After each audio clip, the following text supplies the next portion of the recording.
every platform out there.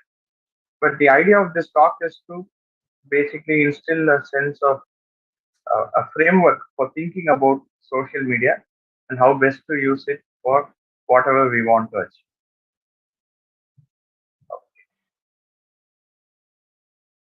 So the first question before starting any major thing is to ask why. Why social media at all? Why use social media at all? So less than 40% of the global Fortune 500 company CEOs actually have some social media, which means majority of them don't. So what is it that is it an asset or is it a liability for us? Is it something that wastes time or is it something that brings some value to us? Now, at this point, we must realize that whether it is an asset or liability is not an inherent property of the social media itself, but rather it's a tool and how we use it if it is a liability to us. Now, there's a common tendency for us to look at social media as something that is uh, a fun thing to use to spend some time, while away time. But those who have made social media as a funnel to bigger things basically use it for work. And just like we take our work seriously, we wouldn't be messing around with hormones just like that. The same way, social media, when used for work or as a tool in the pursuit of business goals, is a very different beast and therefore requires careful thinking and careful strategy. And which is why we are here to discuss that.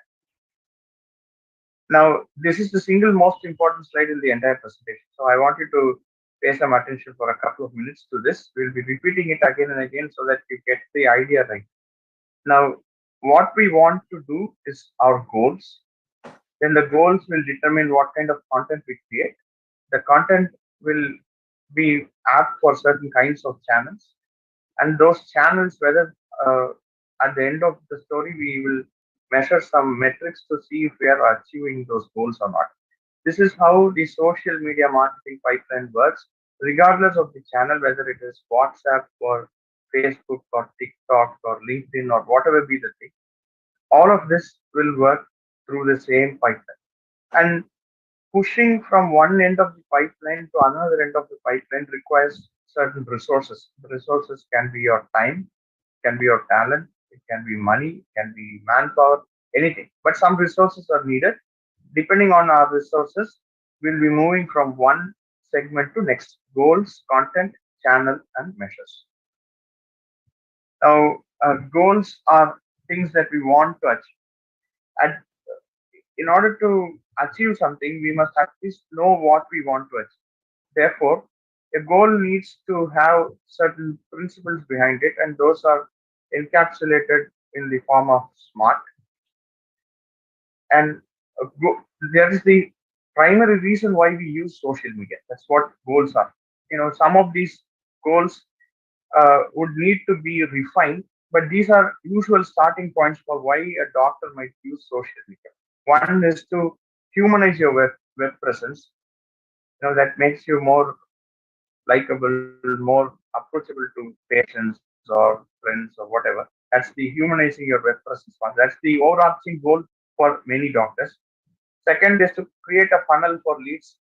To be honest, it sounds like a business presentation, but that is because whether we like it or not, healthcare is indeed a business. It's just an ethical business, nevertheless, but it is indeed a business. And therefore, some of the lingo that sticks with business presentations have somehow carried on to this one too.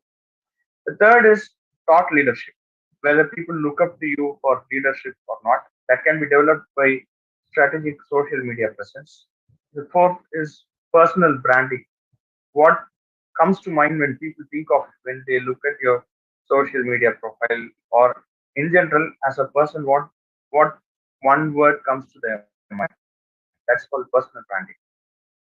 Then the next is developing your own tribe of people who are interested in a certain specific area, maybe across the continents. You can develop a tribe with social media. And finally, you can use social media to learn something else. It's not always giving, but it's also getting from the social media. Now, you have to carefully think about what exactly you want to get from your usage of social media. Otherwise, what happens is we just spend some time there. It gets wasted here and there. Spraying our efforts all over the place will only lead to loss of uh, energy and loss of time and efforts, and that will not fetch us the goals that we want to get. Now, the goals that we have must be strategic, measurable, achievable, realistic, and time based. Now, these are the SMART goals. Probably all of us have heard of these SMART goals, but in the context of social media, you must have something in mind. It may not be very precise, but at least something like I need to increase my blog readership by 20% by December 31st, something like that. You have a specific goal by a specific time period, and that is what you want to achieve by using social media. So you may have to write down your goals, but in this context I showed you some starting points, from thought leadership to personal branding to getting more leads to all sorts of things. But it is wise to keep one, two, or at the most three goals for your social media presence, for each account at least. The reason is that if you have seven or eight goals, it means that you're not really clear what you want, and therefore they don't become goals, they're just wishful thinking. A goal is specific and it needs to be achievable and measured, and for that we can't have more than two three goals. Now that we have set our goals, let's say we want to get these many followers or this increase in blog readership or something for a period of time, the next thing is to see how to go about achieving that goal. The next thing after goals is content. Now, like any other part of the internet, content is king when it comes to social media. There's no social media without content. Now, which is why at the end of the day, you need to ask yourself a very important question. Are you a net content creator or a content consumer? A creator is someone who can disseminate that content across any number of channels, 15 channels if you want to. But a consumer is simply sitting on the sidelines, and basically, at best, he can achieve is learn something from those who create content. Now, content consumer is the lowest of the hierarchy, and that is something we do not want to be in. And therefore, either we need to become a creator ourselves or we need to hire someone to create some content for us. Either one of these two things is absolutely must if you are going to use strategically the social media to improve your web presence. Now, what kind of content do we create? Each of us have certain strengths, some weaknesses, maybe specific opportunities for us, and perhaps threats. The threats part are probably not very relevant to doctors, but strengths and weaknesses are certainly relevant. For instance, uh, I tend to write more, and therefore textual content creation would be my strength. I'm not really good at singing or making some funny videos, and therefore that might not be my strength. So you need to know yourself first, what your strengths are, and you need to align your strengths to the strengths of the different channels of communication out there. There are many different kinds of social media, from the mother of all social media, Facebook, to Twitter, to even niche ones like Gab or Quora or anything like that. So depending on what is your strength, you create content, and that content should be native to the platform in which it is served. So what kind of content do you create? Let's say you are good at creating textual content, that is write-ups. So you need to anchor your content to certain pillars, maybe three or four pillars, so that you're not doing all over the place and you just remain focused. So, for example, this is an example of a content pillar for an endocrinologist. Maybe he tweets about endocrinology 50% of the time, diabetes 20% of the time, medicine, random issues in medicine, from government things to all sorts of interesting stuff related to medicine, sometimes to advocacy, and sometimes he might give some tools and tips. So this is the overall map or content map of his social media presence, regardless of which channel we are talking about. We're not even into channels yet. So we realize that content creation is important. That content creation should mirror our own strengths, And just because writing is your strength doesn't mean you write anything about American politics to uh, you know geography of Russia to all sorts of things. You need to restrain it to certain content pillars, and the number of content pillars should not be more than 3 to 5 at the maximum. Then, what kinds of content are there? I talked about textual content, which is what is easy for most people. The next is producing images and video. These are the three primary types of content out there. If you are good at producing textual content, you need to put it in a channel that is good for textual content. For instance, Facebook, LinkedIn, or specific blogs like Substack or Medium or your own blog. So, textual content has many different options, and you need to put it in the appropriate channel for it to work. Next kind of content is images.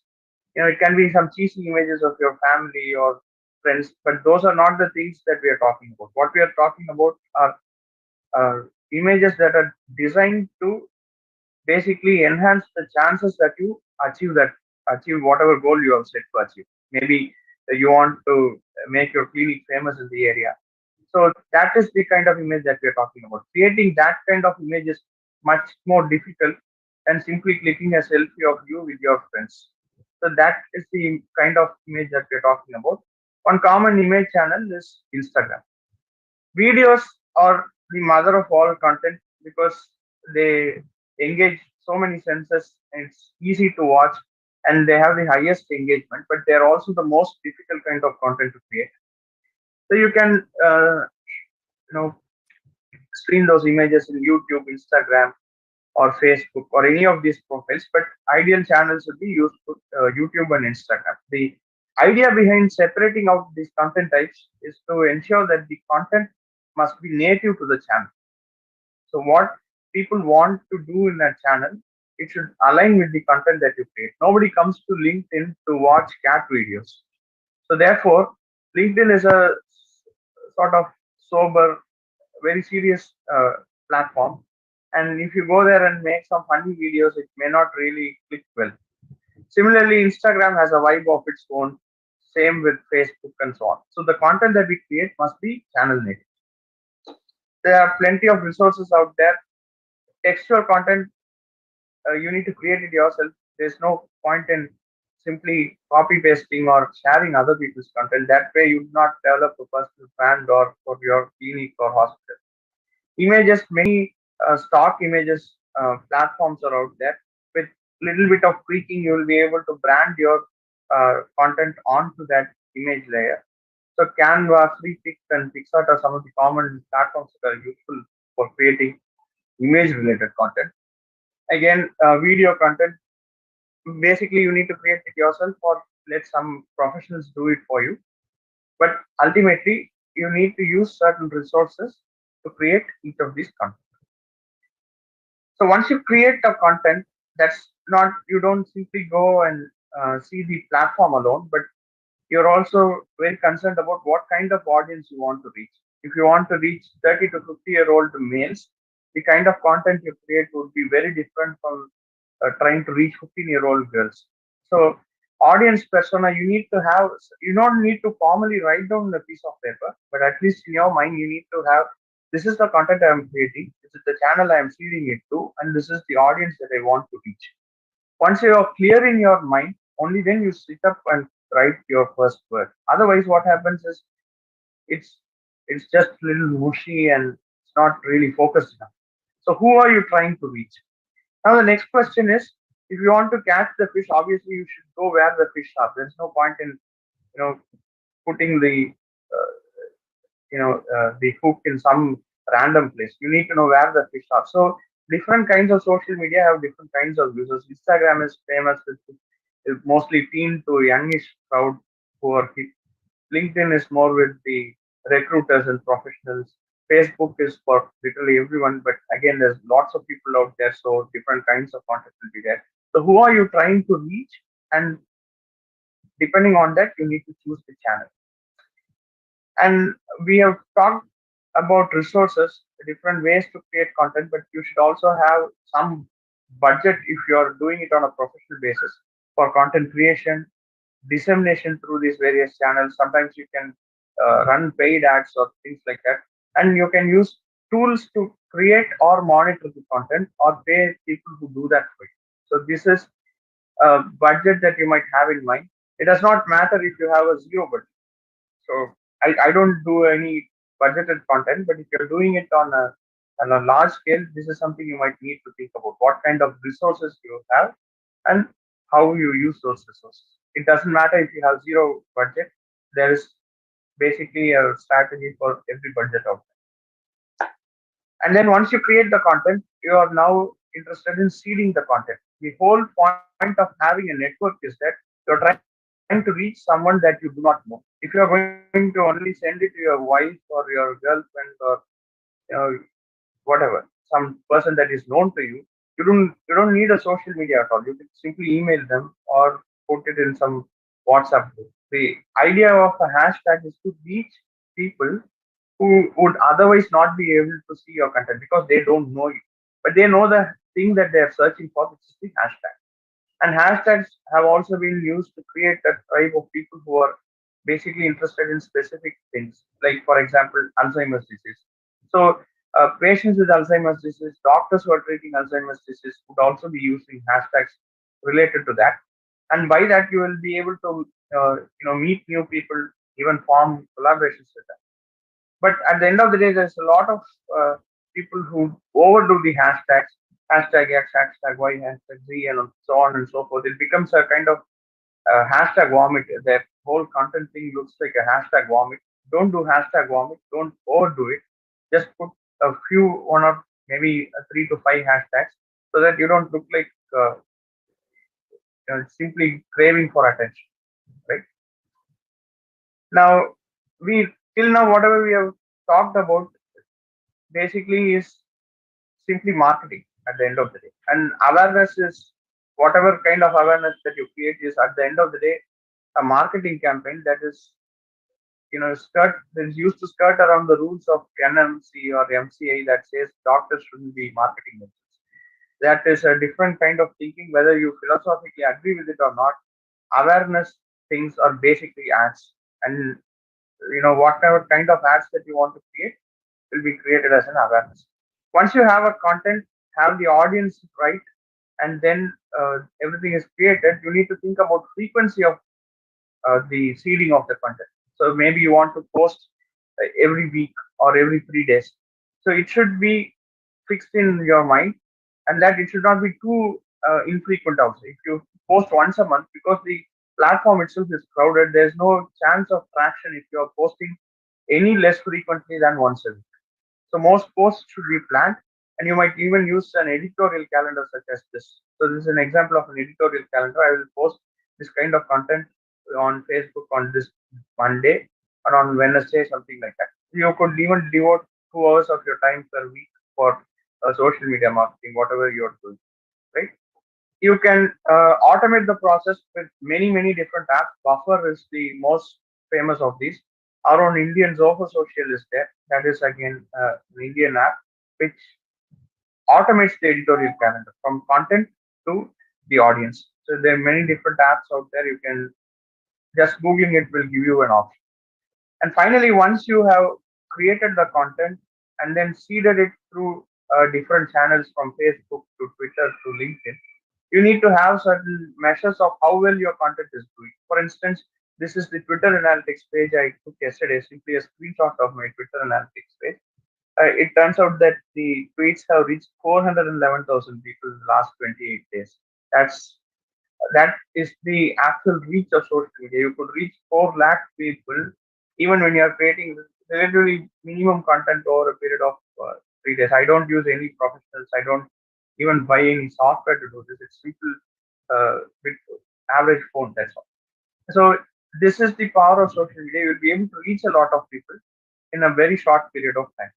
And each platform that you use, from LinkedIn to Twitter to all sorts of platforms, have their own native analytics tools, but there are also paid analytics tools and third-party analytics tools which you can look at, and they give additional information about how well your content is doing. And based on the feedback from that content, then you need to go back to the drawing table, ask yourselves what your goals are and how well your content is meeting those goals, and then you need to refine the process over and over and over again until you reach where you want to reach. At this point, there's a bit of caution. Tycoons of social media are just tobacco farmers and t-shirts. Whatever the platform that they have, it's not an unadulterated good. It has a lot of downsides as well. And checking your likes is the new smoke. So it is always important that we understand that our job is not primarily sitting on Facebook or Twitter and doing something, but this should be a nice distraction, but not we shouldn't be overdoing. That's the important message that I want to give. So which brings us back to the pipeline. So in order to strategically use social media, first and foremost thing is to define your goals. You cannot get what you want unless you are specific about it. It reminds me of an old story of a man who asked God for the best drink and the best woman in the world, and he got tender coconut and Mother Teresa. So you need to know exactly what you want, and then you can create content, and then you share that content on different channels. Then you stick to a certain kind of frequency, know your audience, who you want to reach, and the audience who use these channels should be reached. If you want to reach young people, you may need to use Instagram. If you want to reach senior management people, you may need to use LinkedIn. If you want to reach a wide variety of audience, maybe Facebook is your best lead, and so on. So ultimately, the kind of content you create will depend on your goals, your audience, and the channels that you use. And at each stage, resources from tools to manpower to time, some kind of resource will be needed, and you need to be clear about what resources you are willing to spend on social media, including time. How much time are you willing to spend per week? If you do not put this thing in your mind, you might randomly use Facebook and Twitter and waste time around it, and that will not bring any useful things back. So ultimately, you need to measure how well your content is doing, and depending on that measure, refine the process so that things get easier for you. So that brings us to the end of the presentation. If you had listened this far, you might probably think that this whole thing is something formulaic, that you have some goals, then you create content, see that content, measure how well it does, refine, and so on. But it's not just a formula. If it's going to be just a formula, anybody can implement it. Even a computer can do it. But why do some things get viral and why do some people get more out of social media than others? Is because some people are authentic. That is, they are willing and willing to be vulnerable, share their real self, while others simply copy paste or just put some standard stock images and expect to be taken serious. The fact is that at the end of the day, the most important asset that you have is you, and be authentic. And that is the single most important thing that I want to convey from this presentation. Thank you so much for listening. And I once again thank Telaram team and Mohan sir for this wonderful opportunity. Thank you so much. Thank you so much, Dr. Karthik, for enlightening us different platforms of social media, how we can use it for our benefit. Uh, Please stay back for the discussion. We'll get back to you. Now, I'll request Dr. Pushkar to, would you like to introduce Dr. Sanjay Kaldra for the next topic? Yes, thank you.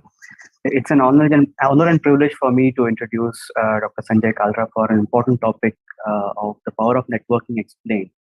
Uh, he actually needs no introduction, but for the formality, uh, he's a DM in endocrinology from the prestigious AIMS New Delhi.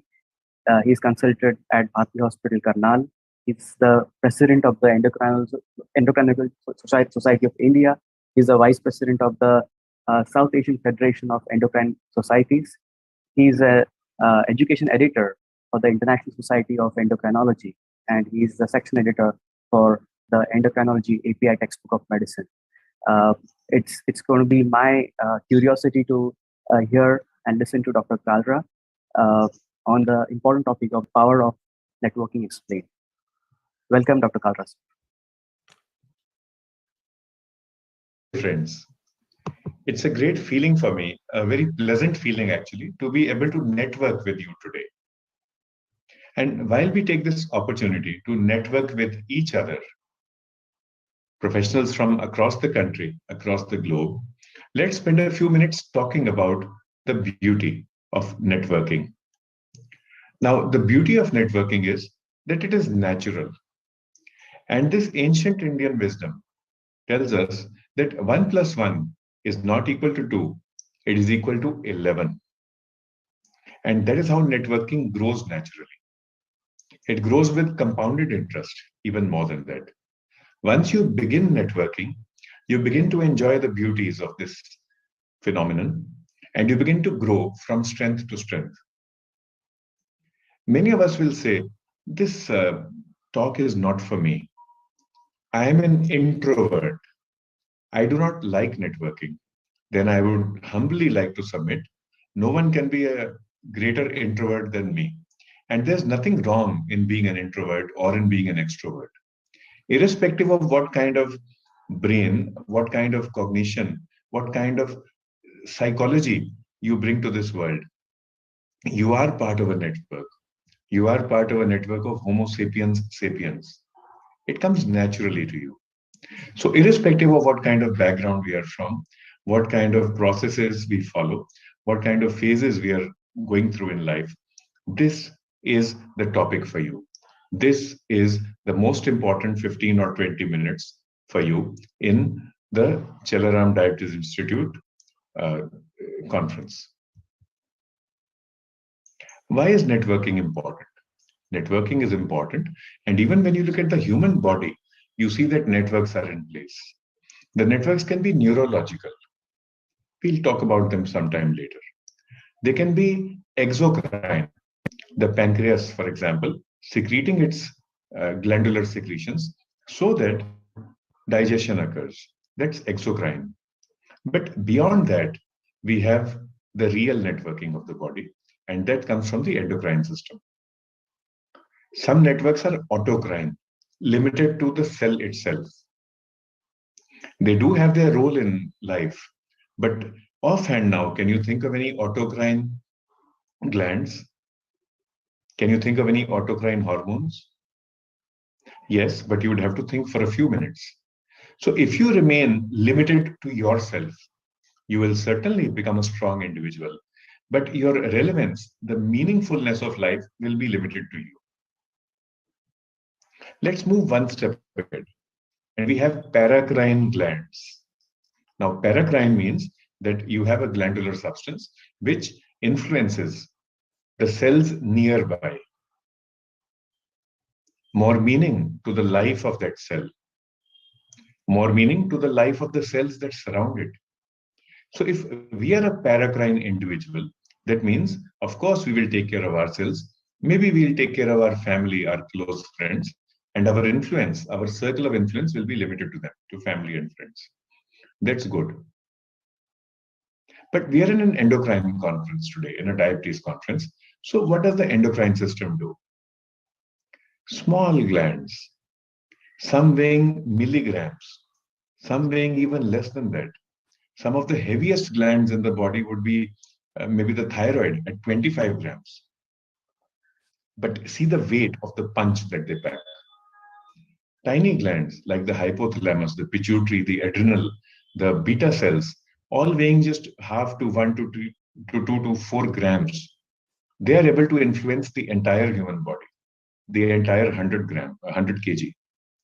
That is what the endocrine system does. And it does it through networking. And that is what we should do if we are to find meaning and purpose in life.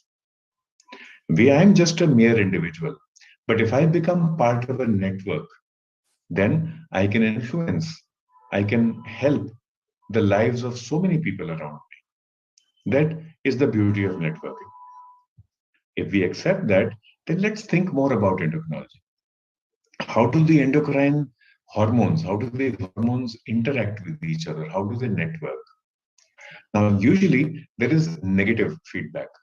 Negative feedback means the pituitary secretes, let us say, ACTH or TSH, But when the pituitary senses that there is a very high level of cortisol or a high level of T3 and T4, then a negative feedback goes and the pituitary reduces its secretion. If that negative feedback is missing, let us say there is no cortisol, maybe there is no T3, no T4, or the levels are low, then the pituitary upscales its secretion and we get more ACTH, more TSH. This is negative feedback. But in the human body, there is positive feedback as well. There are 3 examples of positive feedback that come to my mind. And these are what we will use in order to inspire ourselves to become part of a network in a positive manner. All these 3 positive examples of feedback come from women's endocrinology. The first is the LH surge. So around ovulation, there is a surge in LH. That surge in LH kickstarts a positive feedback mechanism, which allows for ovulation. After that, pregnancy will occur, hopefully, if the couple is planning for that. And then at the time of delivery, again, you have a positive feedback mechanism, and that is from oxytocin. So uterine contractions, oxytocin, high oxytocin, more uterine contractions. And lo and behold, you have a beautiful baby in your hands. So see the strength of positive feedback, positive networking. And after that, now we need sustenance. So prolactin comes into the picture. Breast milk, prolactin, prolactin, breast milk. And again, a positive feedback is kickstarted, which allows the baby to grow up into a healthy infant. So we do have negative feedback in endocrinology. We have negative feedback in life as well, but there is positive feedback. That's what we should think about when we are talking about networking.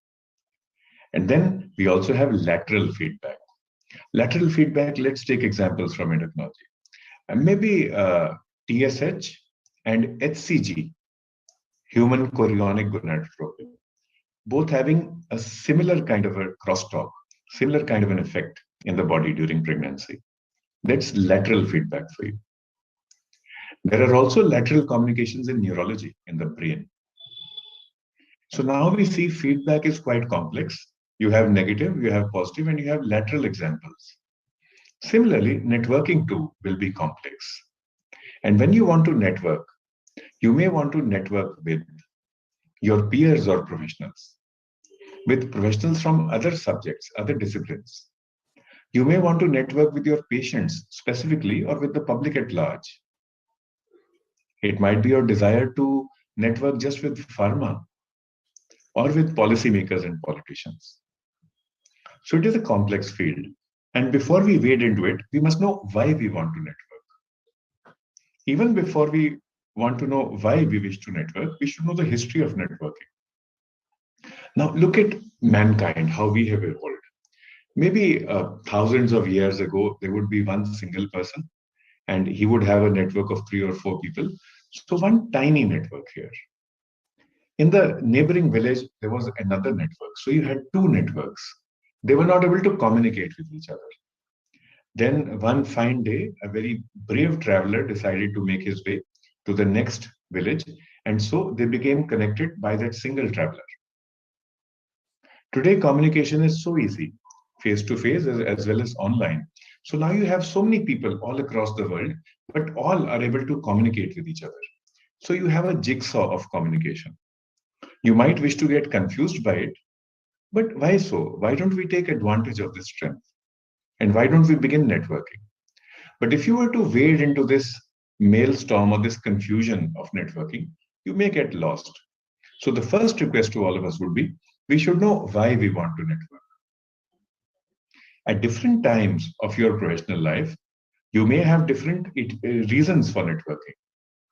Today, I may wish to network with other people in diabetes care because I want to learn more about technology, let us say.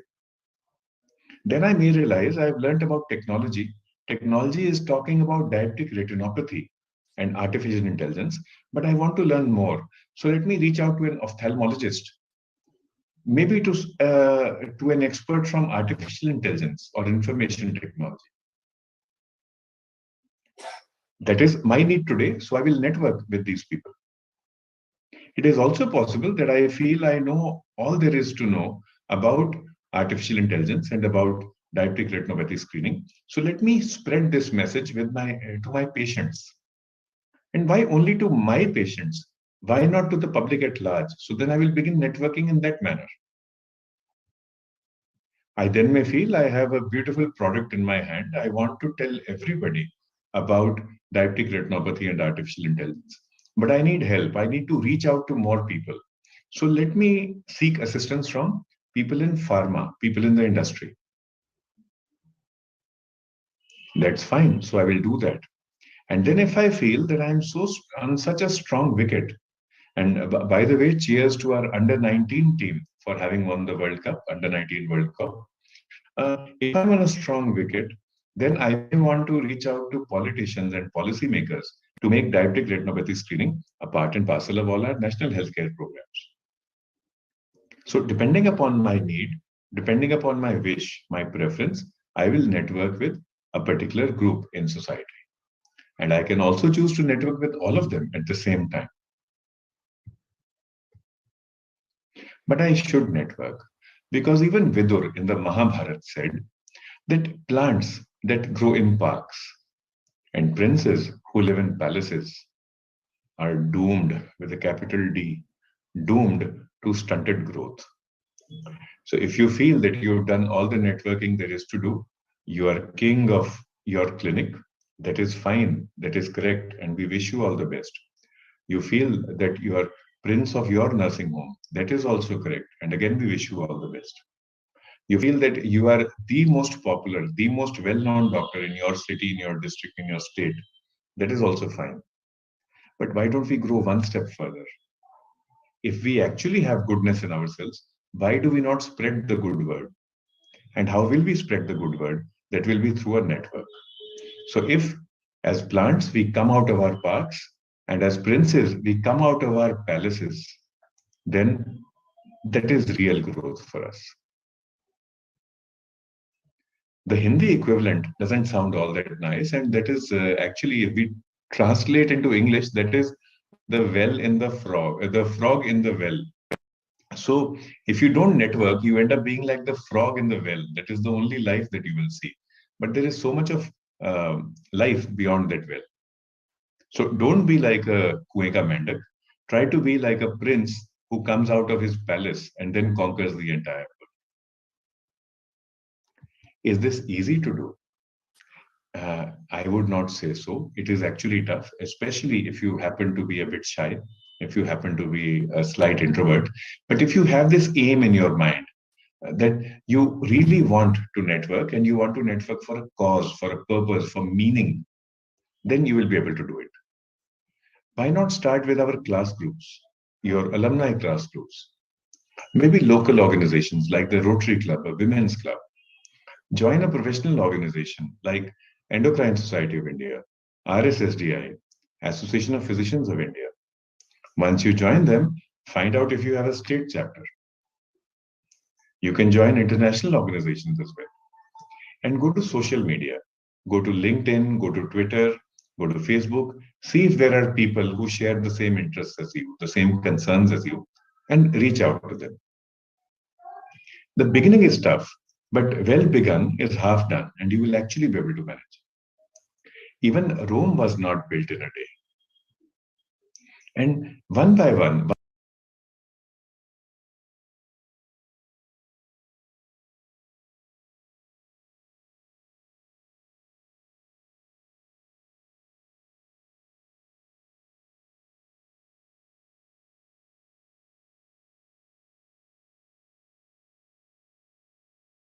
one step at a time, you will actually be able to create a great network for yourself. I am reminded of this in the saying, "Kahin ki eent, kahin ka roda," a brick from somewhere and maybe a pebble from another place. Kahin ki eent, kahin ka roda, Bhanumati ne kunda joda. And Bhanumati was able to get the entire community, the entire society together as one. Just a historical nugget. I am from Karnal, which is in Haryana. Right next door to us is Kurukshetra, where the Mahabharata took place. Vidur, whom we quoted just a few slides ago, was half brother of Dhritarashtra, and Bhanumati was from Odisha. She was daughter-in-law of Dhritarashtra, and she was good friends with Karan, her brother-in-law. Karnal, where I live, happens to be named after Karan. So that's a separate issue. But let's continue with this journey of networking now. We've seen that we can begin. We do have access to all these things that we have mentioned. But once you begin, you shouldn't stop and follow what Bhanumati did. Expand in width and expand in depth. Let us say you are good friends with people in your city, in your district. Why don't you spread? Reach out to people from neighboring districts, then from neighboring states, then across the country, and then beyond the country. Expand your width in terms of cognitive spectrum as well. Today, you are an expert in insulin. Tomorrow, why don't you focus on SGLT2 inhibitors and GLP-1R? Today, you've been delivering lots of talks on sulfonylureas. Why don't you try out a talk on thyroid or on metformin? So keep on expanding your width and also increase the depth. So increase the quality and the frequency of the relationship and the interaction that you have with your fellow peers. Let us spend a minute on this slide. And let me talk about my history. When I completed my fellowship in endocrinology, I came back home. Home is Karnal, which is a small district of a small state. There was no network at all. How did I begin? I wanted to make a difference. I wanted to deliver lectures. So I began by delivering lectures in my district, in the neighboring districts. Then, a few months later, I graduated to Punjab and Haryana lectures, to lectures in the Union Territory of Chandigarh. A couple of years later, I was able then to go and speak in the Union Territory of New Delhi. And then my spread kept on increasing. I did it one step at a time. You cannot say that I don't have a network at all, and tomorrow I want to be accepted as maybe a global leader in diabetes care. It will happen, but tomorrow is not going to come tomorrow. It will come after a few years. But during those years, you just keep on expanding your spread, your geographical spread, geo spread, and also your cognitive spectrum. So keep on learning new things. So that's the way to expand networking. Now, in this journey of networking, how do we begin? How do we strengthen ourselves? How do we continue? A few best practices from my side. Let us say you are attending Chalaram Diabetes Institute conference today. You want to be part of a network. You want to network, and you want to be an alpha networker. So first of all, acknowledge the speaker. Send him a message, send a question, write a query to her. I acknowledge that you are delivering a wonderful talk on modern insulins. I am from this city, in this state. We have a lot of patients. I appreciate the quality of your talk. So acknowledge and appreciate. Then assert yourself. Whatever you said, I have been following that in my practice, and I would like to add the following things which may be of value to you. So you've spoken about how to motivate a patient to take insulin. These are my best practices. Once you assert in a positive and in a polite way, you will automatically attract attention. And you will find the speaker will say, yes, Dr. Kumar, I appreciate what you have said. I acknowledge what you have said. I thank you for your kind words. Do this once, do this twice, do this thrice. And sooner or later, you will find that you will meet that person, either in person or maybe you will be colleagues in some e-lecture. And then you will advance together. Try this from right now.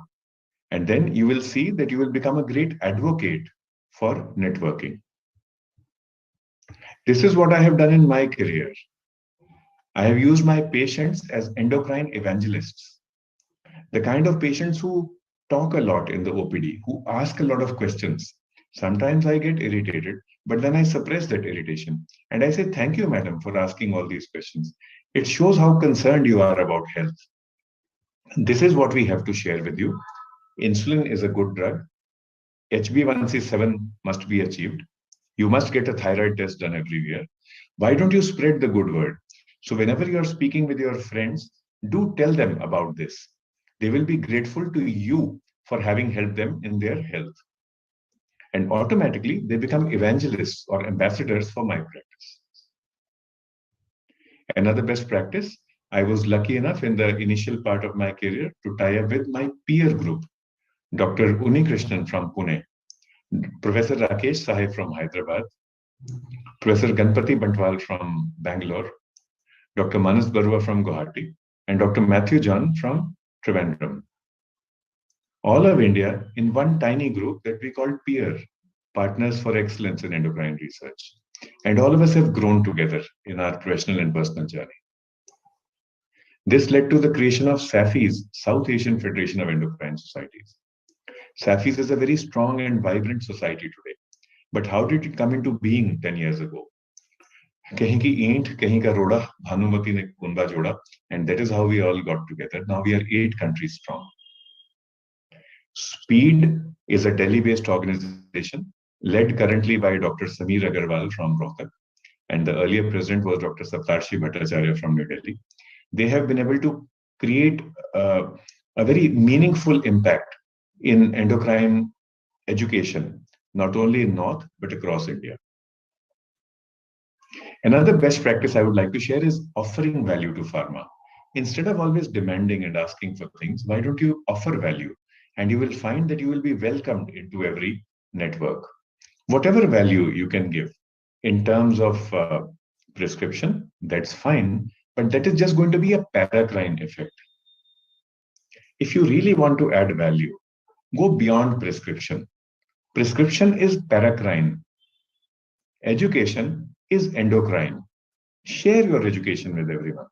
You might want to share it with your patients, with the public, with medical reps, with seniors in pharma. Just do it and see what happens. See how the network grows. So when a medical rep comes to you and maybe details something which he doesn't understand, see, he is not an MD medicine. Instead of scolding him, why don't you spare time to teach him? Something like in Hindi, I will say, "Kake, English ka spelling galat hai, isko theek kara lo." Right? Or something like, "Insulin aise nahi hota, aise hota hai. Let us teach you." And then when the manager comes to meet you, you say, "Yes, I enjoy this. Why don't you get me a lecture in my city? You've already done 4 lectures. Why don't you get me a lecture in the state capital?" You've done that. Then you say, "Young man, thanks for all your support. I would really like to go and speak in the neighboring state." And this is how your network will grow. But do remember this slide forever and ever. If you focus only on your prescription, you will end up becoming like a paracrine gland. But if you focus on prescription and education, then you will have an endocrine effect. And you will have the value of the hypothalamus or the pituitary or the adrenal or the beta cell. Life cannot sustain without these glands. We have spoken so much about endocrine physiology. Let's also talk about ego and teamwork. As part of a network, you are part of a team. So let go of individual ego, please. Otherwise, it will just end up being a fight between insulin and glucagon.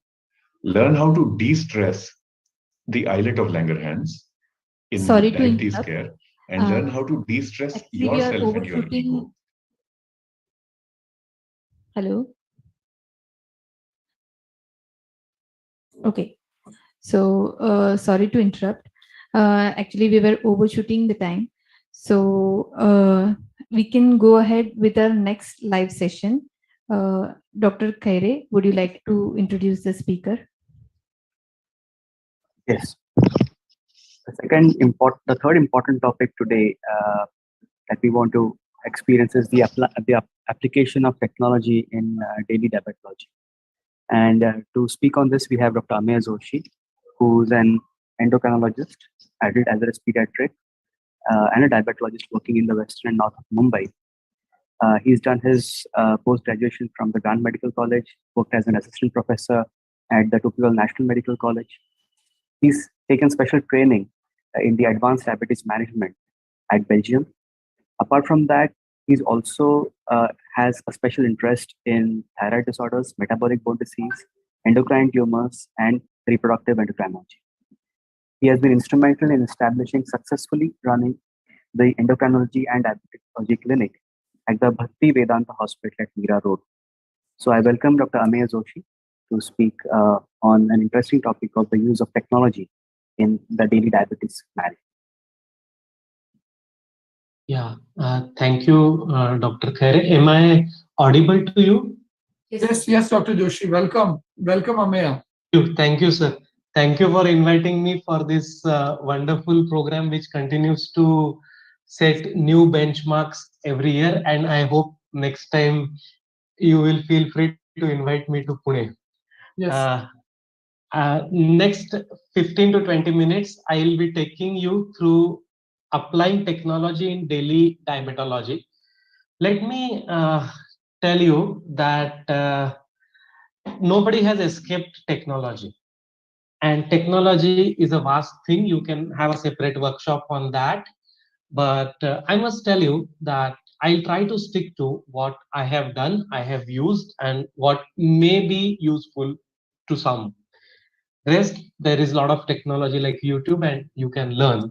But I must tell you that in today's world, if you don't use technology, you may seem not to exist. Like in today's program, if I go home and don't show my wife the photograph on Zoom that I'm delivering a lecture, she might also start doubting me. And I must tell you that many people, when I started practice, and actually they used to come to me referred by some doctor, used to say, "Sir, aapka online nahi hai kahin. You are not on Google, you know. We don't think that you are practicing." And that led me to have a Google listing, my first introduction to technology in management or day-to-day practice. Also, the hospital where I run the department has a website, and that is the first introduction to technology for everyone.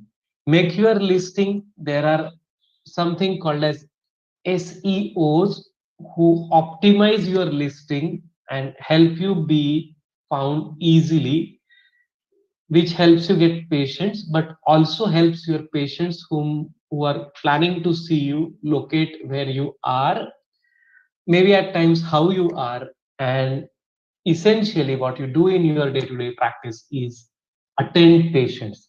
That's what I thought, that as a doctor, what I am supposed to do. I'm supposed to see patients. Whatever revenue comes to me, I'll take home. But then I realized that it's not as simple. I have to see patients by appointment, because if I ask someone to come and wait for 2 hours, that's not fair. I have to address their concerns while giving their care.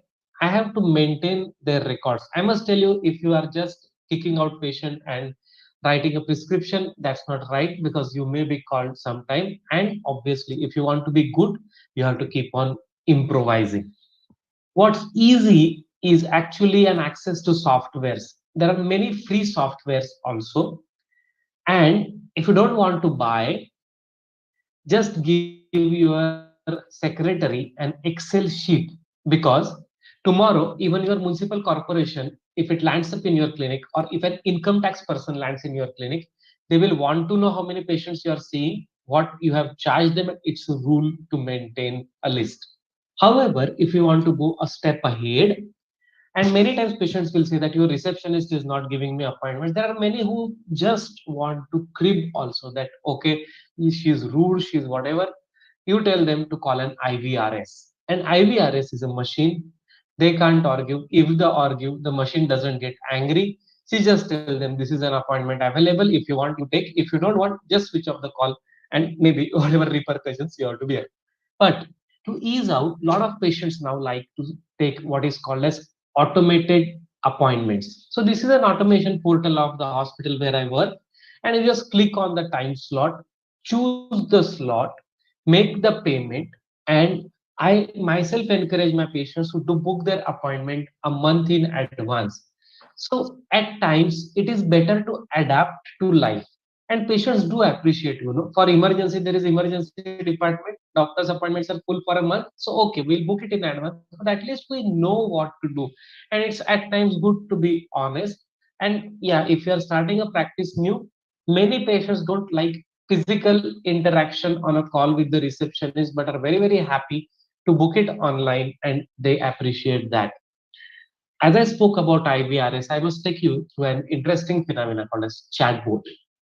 It's a chatterbot is a software application which actually gives you a simulation as if you are talking to a human being online. Bhaktivedanta Hospital has a chatbot. Even Chilaram Diabetes Institute has a chatbot, and so they can interact. And usually, the artificial intelligence starts getting better and better. Currently, it is costly and may not be affordable for a individual clinic, but it's worthwhile if you are going in a hospital. And then there are virtual receptionists, which we had an access during the COVID time. There used to be my receptionist used to work from home, but she used to be available on screen. Also, it's always good to sit in front of a computer and consult, because patient can come with a rare condition and you really don't know. Patients can come with a genetic analysis report and you really don't know. I mean, I'm quite open to accept the fact that at times my knowledge has limitations, and then patients can come with maybe medications, and you don't know how they interact with you or your medications, and maybe you would like to check, and just feel free to use these softwares called as Hippocrates or WebMD. Many times patients are using alternative medications and you don't know the contents. Sometimes, something like Jeshtamad, which contains mineralocorticoids, can contribute to rise in blood pressure, and patients can have queries like a gentleman who saw me a couple of days ago says that he is having loss of libido due to post-PNAS syndrome. Oh my God, I was taken aback. I never had read about this. And then when I just looked at the computer, in a second I realized what he meant. I sorted out. I did not look like an idiot to him, and we had a meaningful conversation. The most important thing is risk stratification. Let it be an osteoporosis, let it be diabetes. It's always good to stratify, because a patient who came to me, 35 years of age, LDL cholesterol of 210, wasn't willing to take a statin, had differences of opinion amongst 3 4 physicians. I showed him an ASCBD lifetime risk score and the guidelines. In a minute, the conversation ended there. He was willing to take a statin, and we managed to have a meaningful outcome of a consultation. The EHR is a hospital record, many consultations having an access. EMR is an individual clinic record, even only you can have an access. But remember that EMR clarifies the prescription. Let us accept the fact that my handwriting is not good. Many of you may not be having a good handwriting. Secondly, first consultation is more detailed, it takes more time. Follow-ups are like a song if you have an EMR. It gives you storage. A patient comes to me after 2 years. I tell him, okay, this and this is so. Patient comes to me after 1 year, my charges are increased. I say, if you have not followed up for 1 year, you have to pay a first consultation. Patients used to say that 6 महीने पहले दिखाया था, भूल गया, paper घूम गया. Now I tell him my record doesn't show, you please do this, and so on and so forth. What is important is that you have a record of at least 3 years of a patient. Now you are not tech savvy, you cannot type, you find it's cumbersome, and it's really not in what you have done in last maybe 20 or 30 years of practice. Use these wonderful softwares like Evernote or SmartPen. Evernote is a software that makes you store what you have handwritten in a searchable manner. So if you upload 1,000 prescriptions and then just Google hyperparathyroidism, all those prescriptions that contain hyperparathyroidism in a whatever handwritten manner come to your screen. A smart pen also helps you write, and then it's a special pen on a special paper. It transfers it to a computer. Can you have an EMR for free, EMR that is customizable? I must say, just try these two things before you actually buy an EMR. Make a Google form of your consultation or make a Jot form of your consultation. These are free softwares Let your secretary fill them. These are analyzable, and every patient you get a summary. Once you are ready with the Google form, then only buy a software. It makes your job so easy. Remember that there is something called as HIPAA compliance for a doctor's office, and there are certain norms. There is no Indian HIPAA compliance, but there is something called as DISHA compliance, which is in the Healthcare Act, and we need to be mindful about the software that we use. What has found a flavor is telemedicine. Even if the COVID pandemic is tailing, our teleconsultations have continued, and daily we have at least 4 to 5 teleconsultations. Patients have tried to remain in touch even if they are outstation, even if they are abroad. You should be mindful that entertain only those requests which you can. Preferably, you should have seen the patient in a reasonable period of time, and don't do therapeutic misadventures. Don't prescribe medications which can cause or you foresee causing side effects. Don't prescribe psychotropic medications. And if the patient is willing to come, don't force a telemedicine on him. Now, let us try to look at what telemedicine more can do. Diabetes management needs motivation, and you cannot talk to the patient daily. You don't have time, you are loaded with the patients, but your educators, your dietitian always can talk to the patient from time to time. Patients cherish that. At least some of them don't like, but then you can always move on. You can give them advice dedicated to prevention. I must say that we neglect pre-diabetes and mild hypertension. These can be managed by an educator. Patients will actually like that. Nutrition, you can give advice from time to time. They definitely have queries. They definitely have somebody is working from home now, goes to an office, and these changes can be done by your nutritionist. Your headache becomes lesser. Physical activity motivation, advice about stress management, advice about um, minor concerns and all can be done from time to time. Also, patients' diet can be reviewed, patients' SMBG can be reviewed, patients' continuous glucose monitoring records can be reviewed.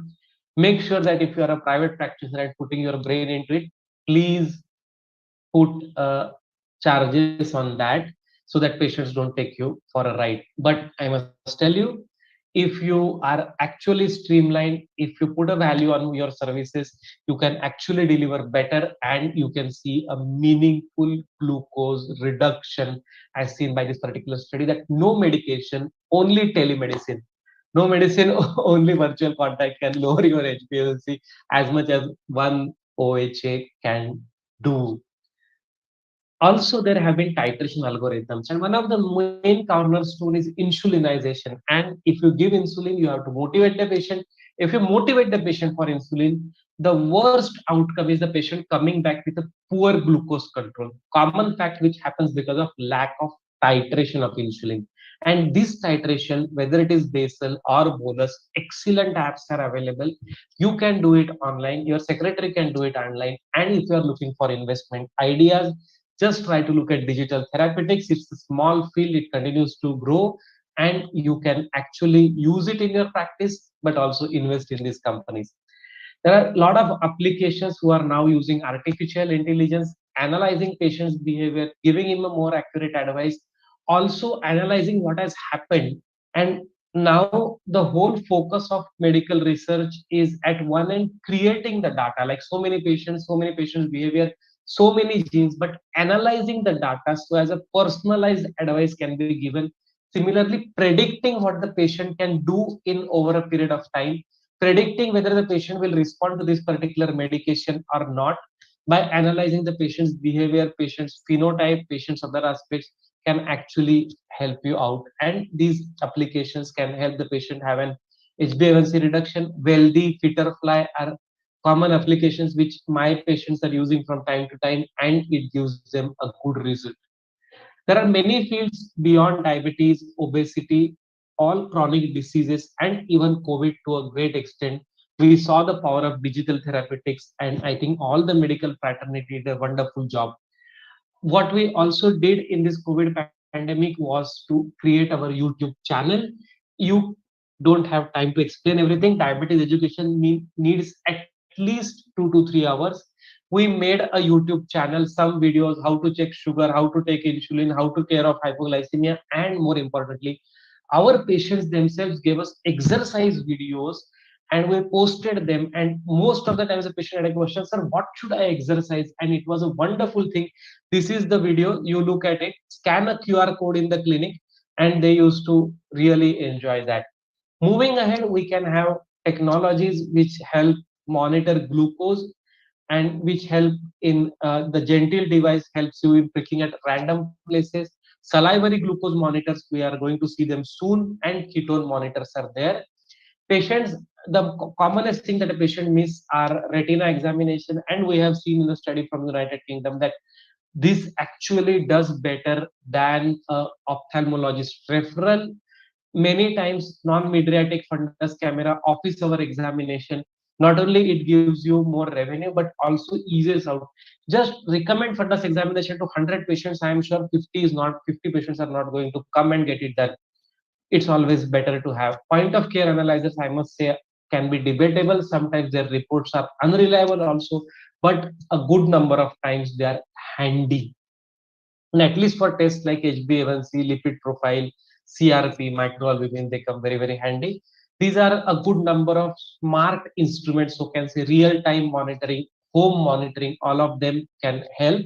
But let us try to look at in last 2 to 3 minutes about two common real-time instruments. One of them is ambulatory BP monitor, which gives you about a circadian rhythm of BP. If the patient says my BP is 150/90 here, but most of the times it is normal, give him an ambulatory BP monitoring, calculate his BP load, estimate his BP load, and be prescriptive and describe him what the ambulatory BP monitoring I said. It can pick up even certain changes like lack of nocturnal dip and few more. Canadian Hypertension Association in fact says any BP below 180 should be subjected to ambulatory BP monitoring and then only decided. Second is a continuous glucose monitoring. Our world has moved from fasting and post meal and HbA1c to time in range and glucose variability. Either you have a glucometer data or you have a CGMS data. 10 years ago, CGMS was a rarity. Now it's a common thing. There are recommendations on how much your time in range should be. And if the CGM comes down in price further, it's not, I mean, difficult to imagine that most of our patients will actually have these machines fit and they will send us the log or they will send us the charts and maybe HbA1c may become absolute. Wonderful thing that has happened is closed loop pump. Medtronic just launched one in India, and we might see more. And what is more wonderful is a smart insulin. And this is how the diabetic digital environment has changed. We have a digitosome, we cannot escape from it. We have to incorporate it. How much we incorporate depends on the surrounding that we are working in as well as our desire. It goes without saying that patients will say that I don't want to handle cash, I don't want to do this, I have not brought enough cash in the clinic. You tell them just scan this QR code, your bank account should be linked. If you don't have an app, download the app.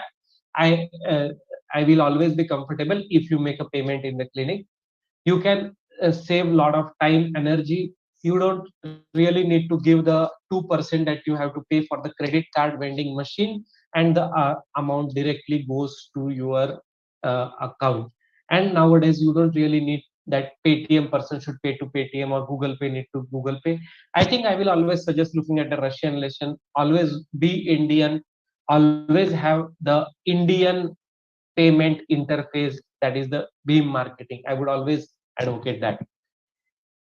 Also, let us remember in the end that intelligence, if artificial, will always have limitations.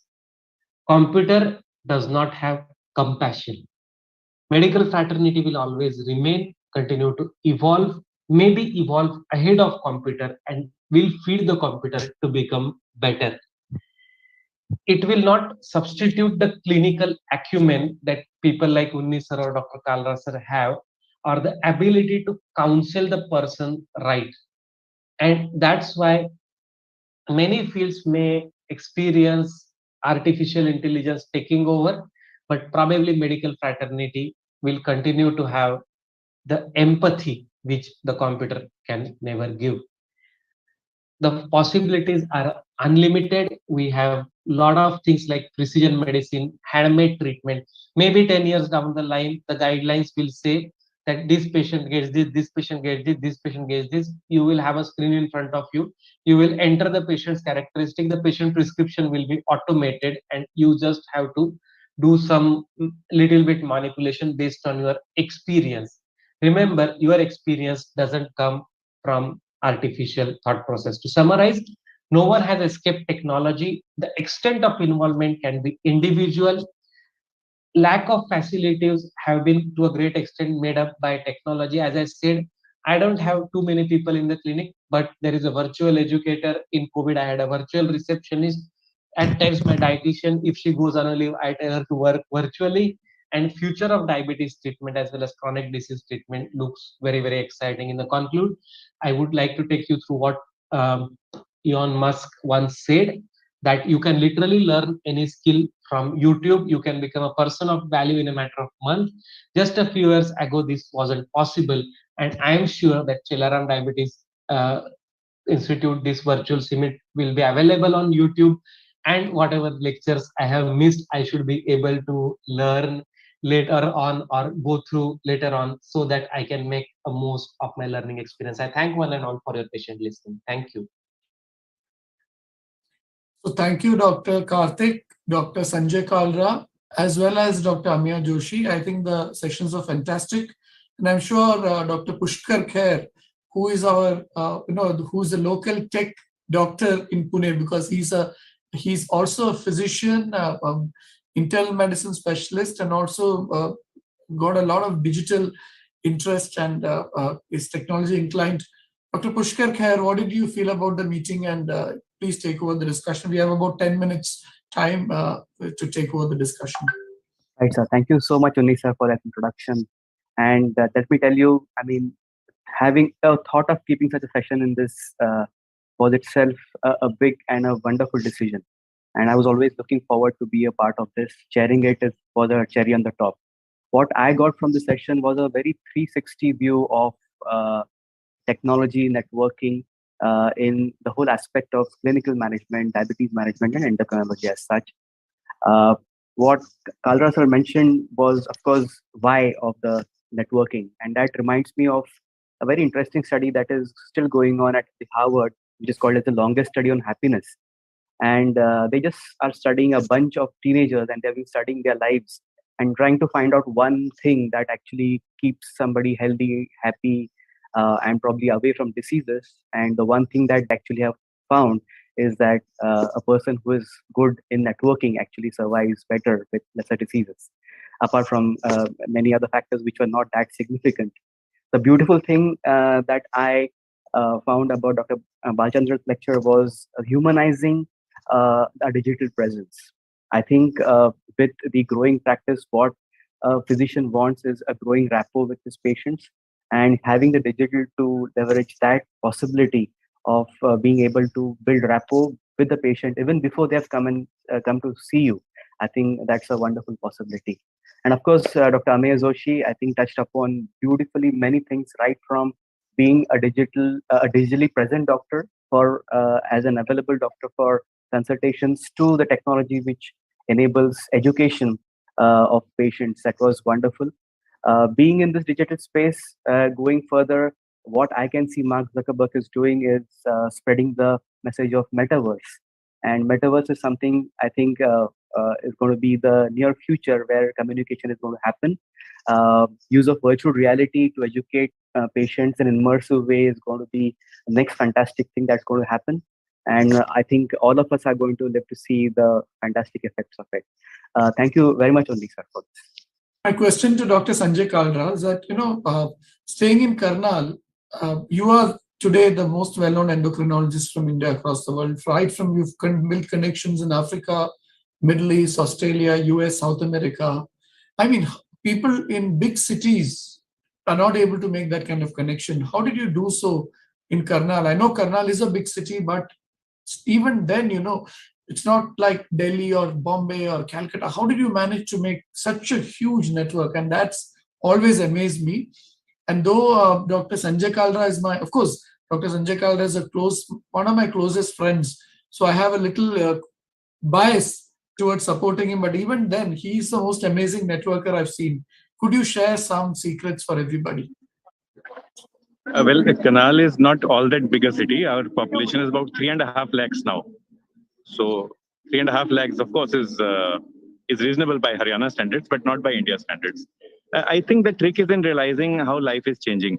Earlier, maybe you would look at a monarchy or an oligarchy. The system of connection of networking was there is one big dot, one big center in the middle, and then that dot connects to different people. Let's take an example of the railway system. In England, even today, if you want to travel from, let us say, the northwest of England to the northeast of England, first you have to come to London, then you go back up again to the other city. So all the connections are routed through London. This is what happened in India earlier, before partition. And there is a term in Punjabi language which is via Bhatinda. How did via Bhatinda come in? Because if you wanted to travel by train from Karachi to Bombay at that time, first you have to go all the way north up till Punjab to Bhatinda. That is the nearest junction. And then you come down south to Mumbai. So earlier, all the connections, all the networking was via Bhatinda or via London. If we realize that that system does not operate anymore, now it is multiple dots all interconnected with each other. Just like we have our neurons, Brownian motion. So if you're able to connect with multiple dots at multiple places, make one friend, like my best friend is Dr. Uni Krishnan. Through him, I get introduced to another friend, and through him to maybe another one. So automatically the dots connect. The keyword perhaps would be humility, understanding that har ek friend zaruri hota hai, and also understanding that the endocrinologist or the physician who is working in Bangladesh or Nepal has an equal right to your attention, is equally deserving of your attention as compared to the ones in New Delhi or Mumbai or London or New York or the other corridors of power. I think if we go with that humility and with that open-mindedness, automatically the ecosystem becomes a wonderful place to live in. A wonderful place to live in. Thank you. And quick thoughts from maybe Dr. Ameya Joshi. Wonderfully said, Dr. Kaldra. Quick thoughts from Dr. Ameya Joshi. Technology in clinical practice. Where is it headed? Yeah, I think it is headed in a direction of analytics. I mean, your sir's question was very pinpoint. I will not say where it is now, but maybe where it is headed to. And what I feel is that it is headed to a more orientation towards analytics, and which will guide us. So most of the times you will be recording your past descriptions of the patient. The computer maybe will tell you that you will have to look at this and you will just have to fine tune your advice. If you are doing something odd, the computer may just remind you that this is not as per the guidelines and maybe you need to have a relook at it. And at the same time, you will have to be authoritative for what you are doing. I think we all know a simple thing, that whole genome sequencing just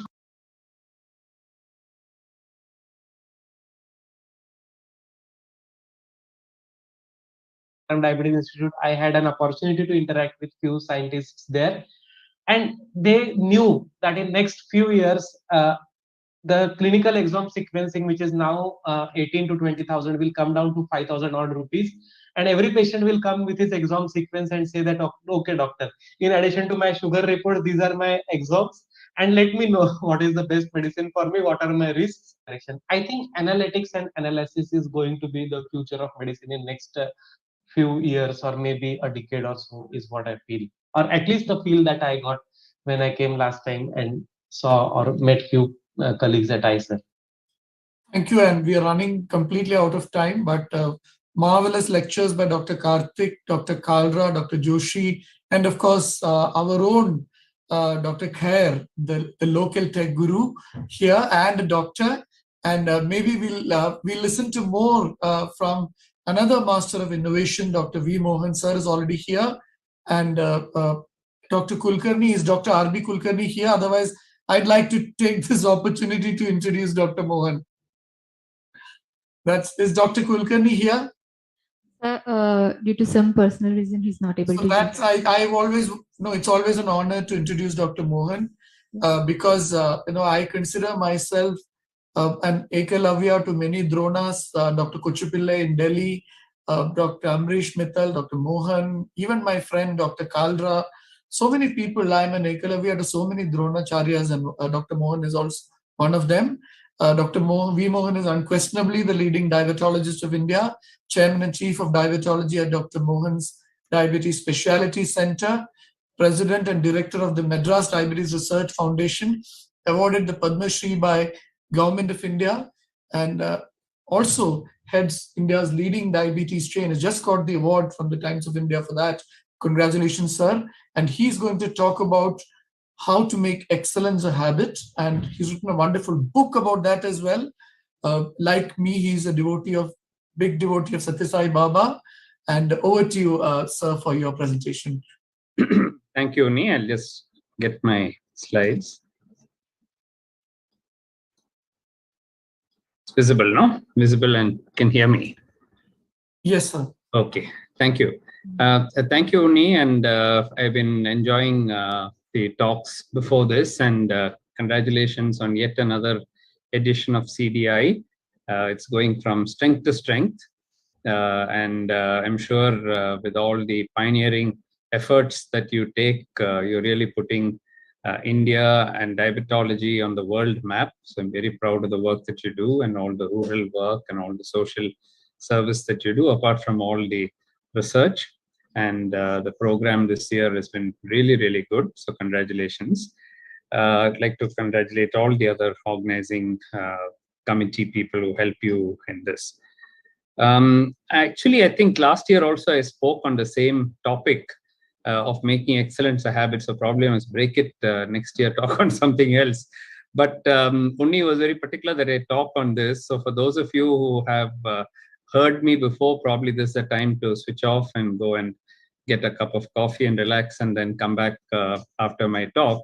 So my apologies. But the only thing which kind of prompted me that even if somebody has heard it, it's probably you can still hear again, is I used to remember Professor Sam G.P. Moses, because I was associated him for over 20, 30 years as a student, postgraduate, and then as a colleague. And he used to crack some of the same jokes all over in every meeting.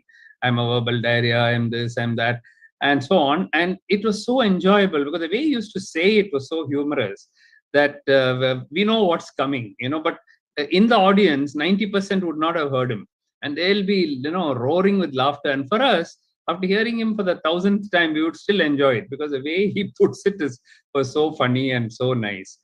So in that, brave note, I think even if those of you have heard me before, and you might find this totally monotonous, I'll go ahead with this talk. So I have no conflict of interest to declare. Most of the studies are funded either in India or from abroad. I'd like to, this is more of a philosophical kind of a talk. There's nothing much of science in it, although I'll bring in science. I think difference is that last time when I spoke on making excellence a habit, I spoke on all aspects of it. I think healthcare, education, charity, and then also brought in research. This time I thought I'll focus just on research. And the reason I'm doing that is because just yesterday, we had the meeting of the Indian Society of Clinical Research. And there we are trying to say, how do we get people enthused to do research and to have their interest going for some time? And the limited point that I made was that you have to start early. You have to get youngsters very early into their talk. And if I got into diabetes, is because of my father. Circumstances which are explained in the book led him to leave Stanley, an institution which he started the diabetic clinic, the first diabetic clinic in India. And as I had to help him being his eldest son, he kind of brought me in at the age of 18 to start not only medicine, but also to start diabetes. And therefore, I pay my respects to him. But where did we start is worth mentioning, because a lot of people think that everything was on a plate, and there are, I've heard people even criticize me saying that there's nothing in what he does. He had everything on a plate. The whole empire was kind of handed over to him. And then from there, he had to just, be there. That's it. That's all. Well, that's not really true, because when we started with my father, he had didn't have a research center privately. He didn't even have a proper clinic privately, because he had been doing all his teaching and diabetes work at Stanley. It's only 1971 that my father really started practicing diabetes full-time in practice, and that's the year I joined him. And together, actually, we built this. And it was like a car shed. So from the beginning, I told him that we need a research center. That's one of the conditions I laid to him before I took up medicine. I said, I just don't want to do medicine. I don't want surgery. And he said, what do you want? I said, I want research. And that's what I would like. So he said, okay, find one room and you take it. So there was a car shed, and that car shed, with cobwebs and bats and rats and all kinds of moving things and insects in that. This was the place which we took, and we started refurbishing it and making it into a small lab. So that's me when I joined him when I was 18. And this is much later when my father visited me when I was in Germany, when I was doing my Alexander von Humboldt fellowship in Germany. So it was actually he who played a large role. But there's one other person I must mention, and that's Professor Lalita Kameshwaran, professor of pharmacology. She is also the mother of my closest friend, Mohan Kameshwaran. We are called the Mohan twins. And so she was like a mother to me, and she sensed my interest in research very early. And again, there was another dilapidated, animal house in Madras Medical College, not used for years. And she said, you take that and you renovate that also, and bring in something, clean it up, and then you can start doing your dog experiments. So I actually started doing dog experiments when I was in, and the rest of the people were studying pharmacology. I was doing dog experiments. And she later became the first vice chancellor. And here's one of the early papers with her, where we produced, I was doing clinical work with my father, and then the animal work in the lab. So we started we produced diabetes in dogs. We looked at normal dogs, diabetic dogs. We did subtotal pancreatectomy in dogs, and then started looking at the effect of, we had only glibenclamide and penformin. Metformin was just hadn't come in and not being used. Penformin is much cheaper. And so a combination of that and seeing how it helps as compared to giving double the dose of a single drug and so on. And all this was when I was in third year when I was doing my pharmacology. Then, of course, we started doing, and in my father's center, there's no computer. And of course, remember, there's no Google, no internet, no PubMed, nothing those days. So we needed any journal or article, I had to go to Delhi to the National Medical Library to get it. There's no library in my Madras Medical College library was kind of defunct. Most of the journals were not there. But up to 91, I continued with my father. First 10 years as a student, next 10 years as a full-time consultant in diabetes. And by that time, about 250 papers had already come out. And this was with virtually no funding, because until then, ICMR, DBT, DST, nobody would fund a private institution. They said, it's not your job to do research. That's the job of medical college. Why are you even attempting research? So it's very difficult to convince them. But despite that, using all the clinical material that we had, mostly handwritten notes and no computer even to go through, that's how we published our first. Then somewhere around 1991, my wife and I, we decided to leave. And then, because when I was 18, you start. After 20 years, you feel old at 38. When people are just starting, I felt already retiring, I think 20 years already gone. Now what do you do? So you have to look for new challenges. So my father said, okay, I'll add to that challenge. I'll send you without a single rupee. Take your stethoscope and leave. Now let's see what you can do. I think that's the best advice and the best thing that he did for me, because otherwise I don't think I would have achieved what I've achieved subsequently. If it sent me a lot of money and a lot of things, I don't think I'd have worked hard at all. So one of the things in which I disagreed with my father was the setting up of the research foundation. So while we had a research foundation, that was my starting point. I told him, I take medicine, I have to do research. Later on, I told him I need a research center, I need a building. He said, now we are talking too much. You're going too much. This is nobody can do privately when they're not even giving funding for a project. How do you expect a building and staff? And this is all too much, he said. I said, okay, then let me go. Let me try it on my own. So in 1996, we set up the Madras Diabetes Research Foundation, again in a single room, because by that time I'd moved places and I had a small clinic. In that one room, I set apart for research, 100% non-profit organization. This is the room. You can see actual photograph of the room. We had actually it was a toilet, and we converted the toilet into a room. But I've hired one PhD because I knew that without a PhD, I will not go far. Just doing clinical work all the time will limit the standard of the research. So I hired my first PhD with one staff, one room. And these equipments I bought myself. I didn't have any money or anything. And then with that, we started doing. But from there, the growth was quite large and quite fast. Today, we are in 4 locations. The research center alone, I'm not talking about the centers, which are in 51 locations, 32 cities and 8 states, and 51 branches are there. I'm not talking about those at all. I'm talking about this research foundation, which is 100% non-profit. We don't have a single rupee income. Anything has to come from either donations or from grants. And that we start with, we built a separate block next to a hospital block. You can just see the end of that. That's a hospital block. And next to that was a piece of land. We bought that and built a 3-4 storied building only for research. And then we found that was not sufficient. So we went on to get the next plot and the next plot, and we went on getting place for the research foundation.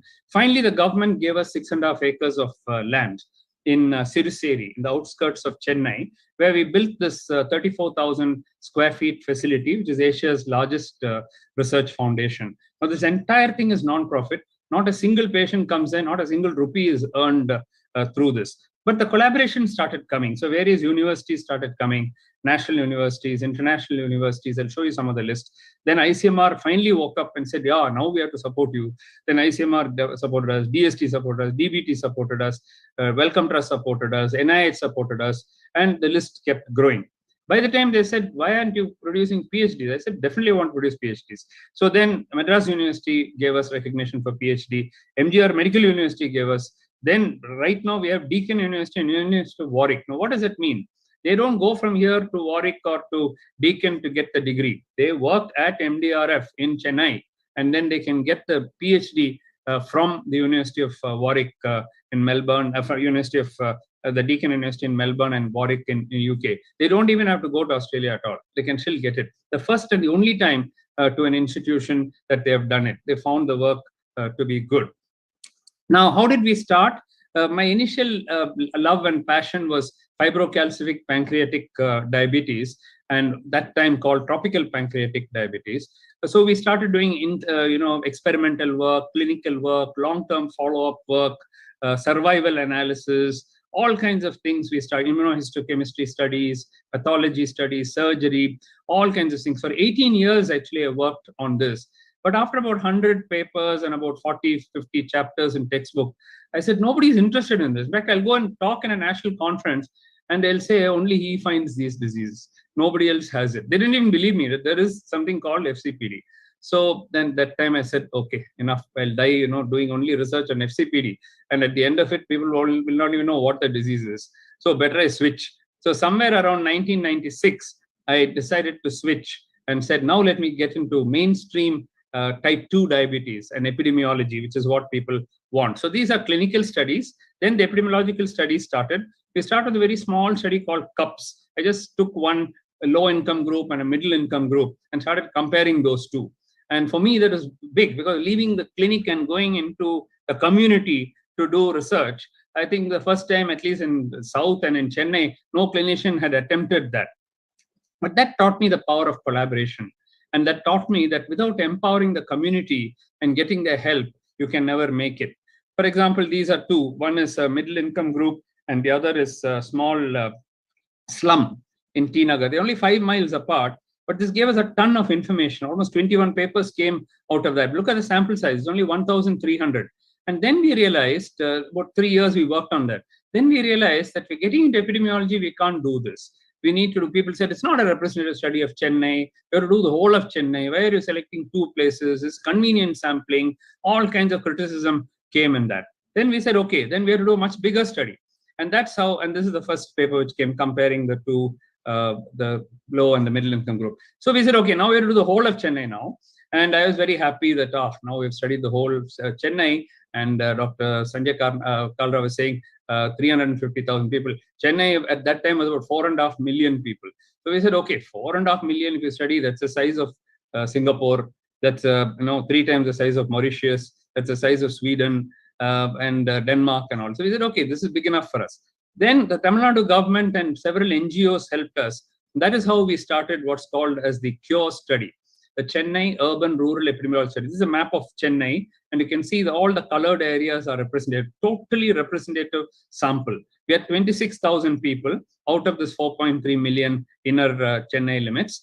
And from there started phase 1, phase 2, phase 3, phase 4, different questions being asked, and for that, different answers through various studies.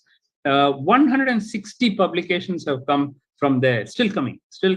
After we started in 2000, now it's about 22 years, the study is still going on. We're still following up the same people, and the whole of Chennai. This is a totally representative sample. So anything you want in Chennai, I can give you. Male, female, age, this, that, blood pressure at 80-year-olds, I can give you. The entire information will give you. So I was very, very happy when this happened, and we felt we had done something very big, a whole city we have taken, and so on. That's when my daughter came to me. And so we had papers like this, we even a serial follow-up, secular trends, all kinds of things started coming.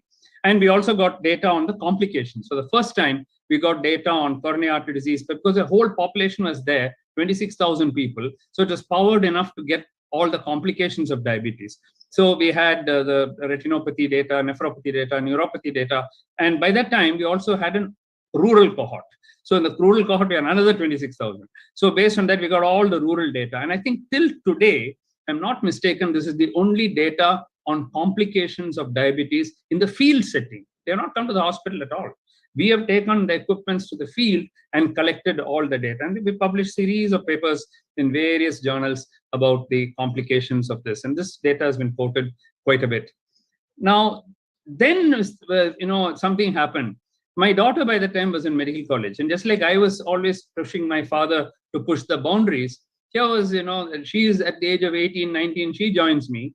And she looks at my research and she says, what is this you're doing, all some Chennai, you're going on whole time. What is this Chennai?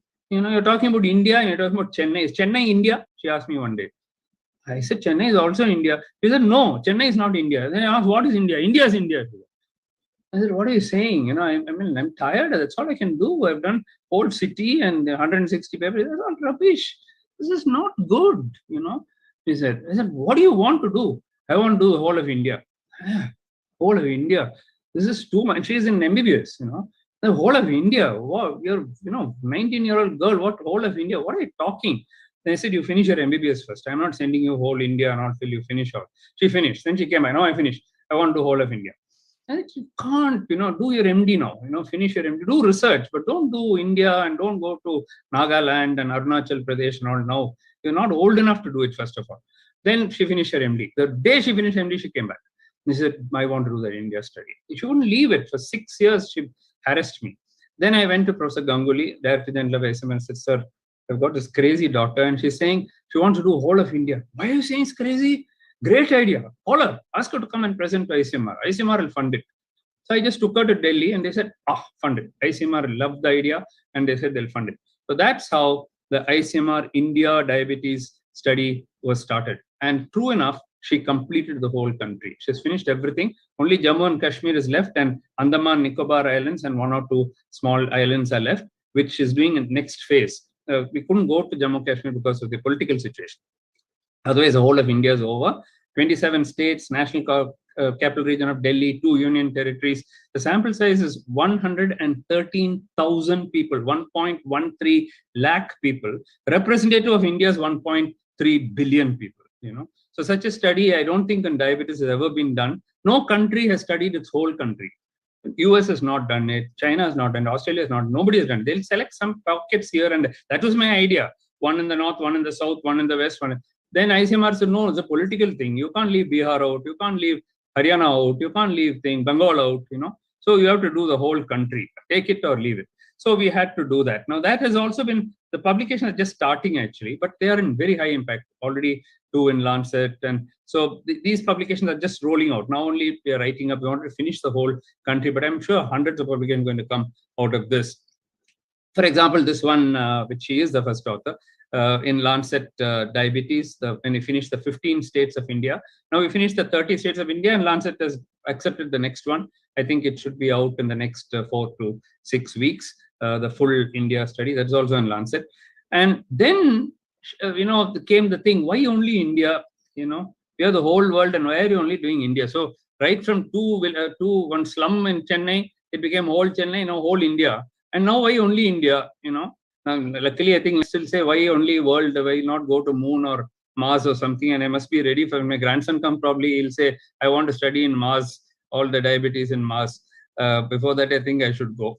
So then we talk about international collaborations. It's been growing and growing and growing. Not one of these collaborators I went to. They all came to me and they said, can we collaborate? Can we collaborate?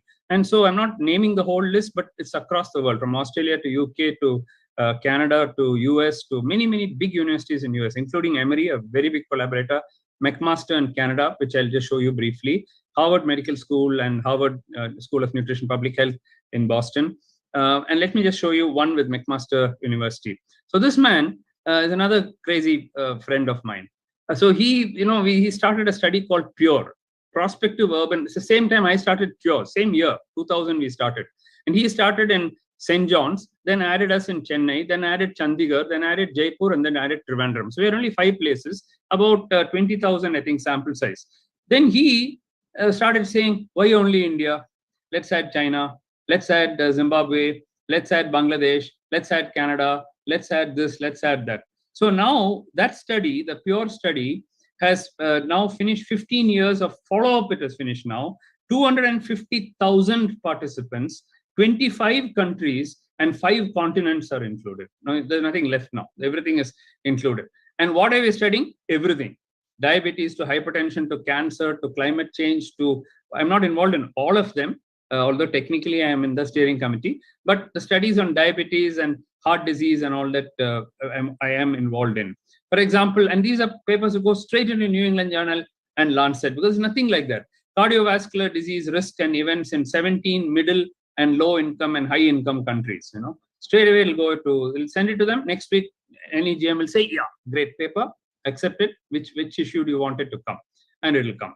And this is this paper in 2017 became the most quoted paper in the whole of medicine in the year 2017. You can check that, most impactful paper in the whole year in the whole of medicine in 2017. And this one described the association of fat and carbohydrate, which kills people more, excess fat or excess carbohydrate. And we showed that in this paper. Of course, Mashid Dengan was the first author of this. And we showed that it's a carbohydrate which actually kills more than the fat.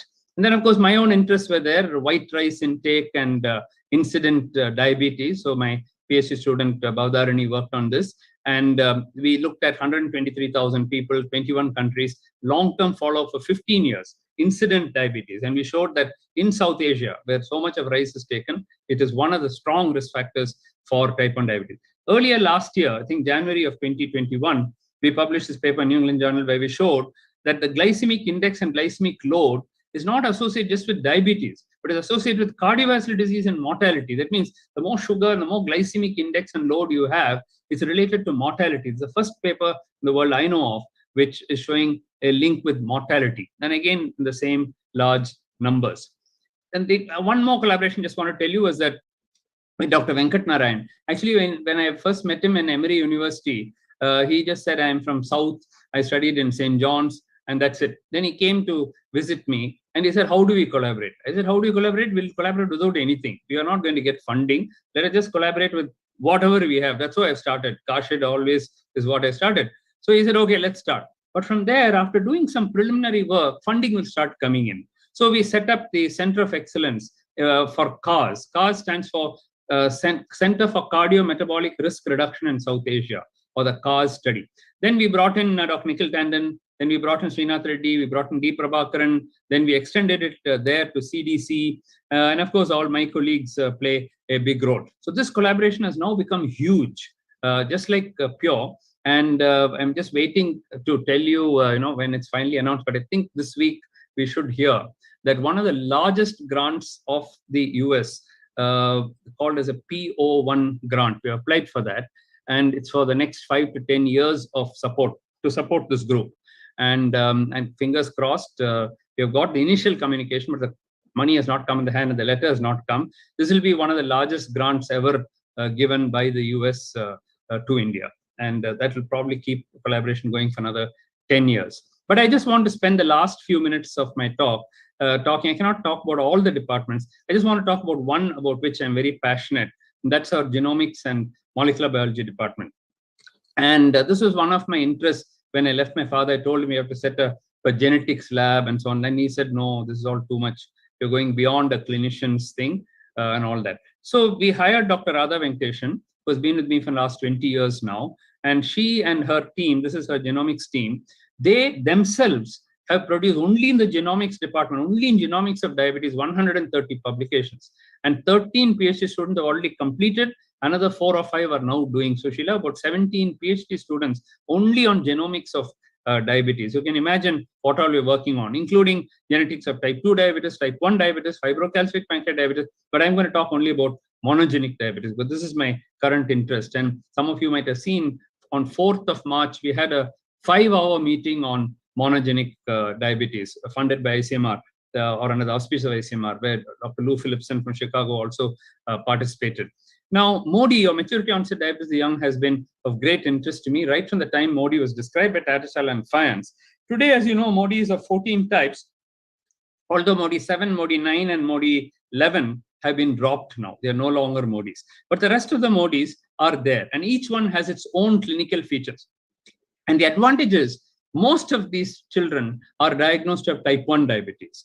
And if you find the MODY gene in the correct patient by looking at that, looking for the clinical features, you can completely stop insulin and change a child to tablets. And I've spoken on that in earlier CDI meetings. I'm not giving a talk on that, but just to tell you that hundreds of children now have stopped insulin and converted to sulfonylurea, the cheapest sulfonylurea tablet, which is like a miracle. So this particular department, what it's doing is really translational work or cutting edge precision medicine. So we have published on MODY 3 and MODY 1 and MODY 2 and MODY 5, and several more papers have come out on MODY.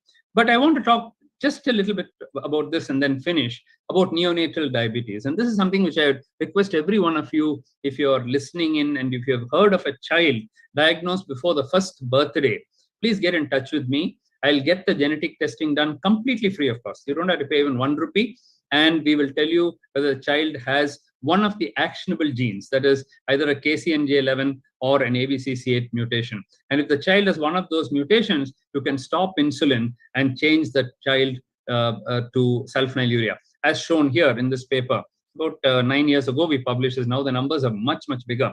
So you can see that these children were referred to us. They had these mutations in KCNJ11 or ABCC8. And because of that, you're able to stop the insulin. You can see when on insulin, sugar is not controlled. A1C is very high. And after stopping the insulin and changing to sulfonylurea, excellent control. You can see the blood sugars dropping to almost normal values once you have corrected that defect by giving the sulfonylurea, because the sulfonylurea receptor there responds to this genetic defect. And this is the total number of cases that we have in our registry now. This is just neonatal diabetes, not MODY. About 300 odd cases of neonatal diabetes. And then we have genetic syndrome. See, sometimes they come saying it's type 1 diabetes. And then when we screen, we find they have Walcott-Rolison syndrome. They're short stature, liver is affected, kidney will later get affected. And children with Walcott-Rolison syndrome do not become adults. They'll die before that. They'll die when they're 16 or 18, or maximum, I think, is about 20 years reported in the literature.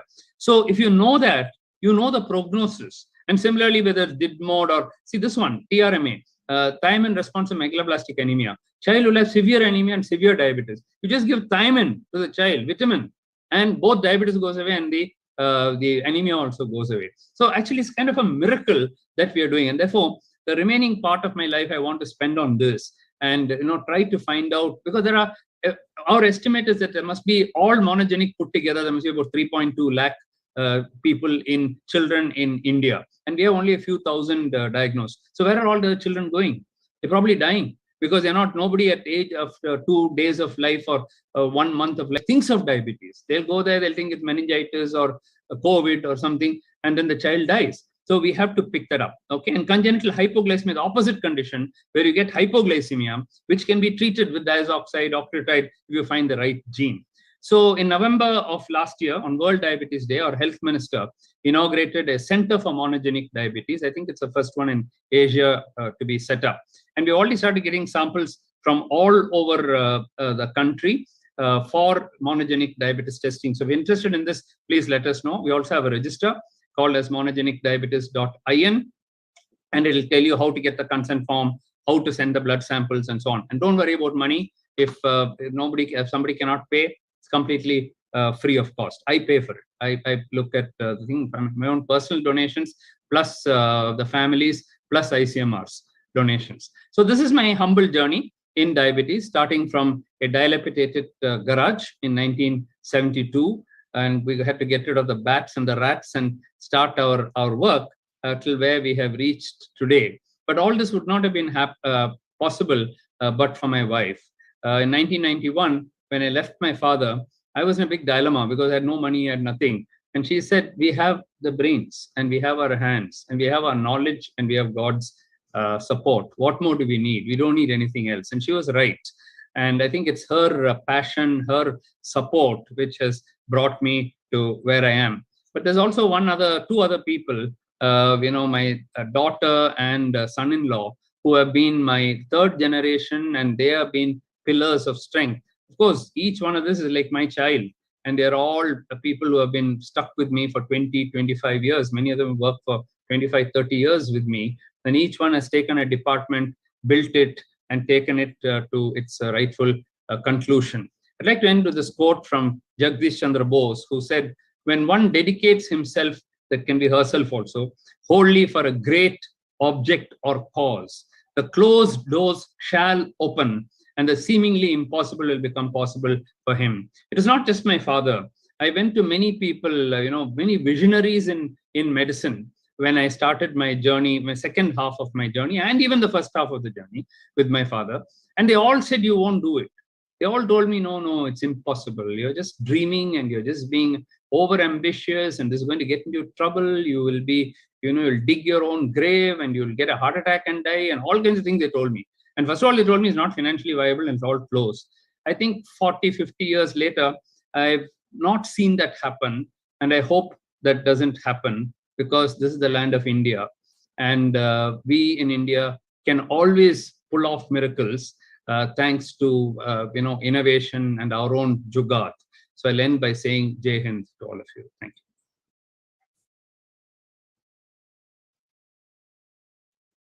Thank you, sir. As usual, that was an inspiring presentation. And also, you took us on a very personal journey, which is also going parallel to the journey of diabetology as a science in India. So that was a parallel journey of both diabetes in India as well as your journey have gone together. I think you have gone through, like many, many great people, you have gone through a lot of obstacles and you've overcome them at each stage. What gives you the strength for that? And what is the advice that you have there for all the youngsters who are listening to you, how to overcome the various obstacles and what keeps you going? It's a passion, I think, but please tell us more. Yeah, definitely you need a passion and a focus and what you want to achieve. Sometimes it may not be clear. When I told my father I need a research center, I had not dreamed up Siriseri. I thought one small, 2 floors, 1 floor, something. That is what I had in mind. So that is one. And sometimes a dream only, you cannot sit in, I could not have dreamed of a Siriseri, government will give me 6.5 acres of land. How will I ever even think of it? Those are miracles which happen. But I think more importantly, it is building your own team, because you can never do it. Without Radha, I could not have done anything in that thing.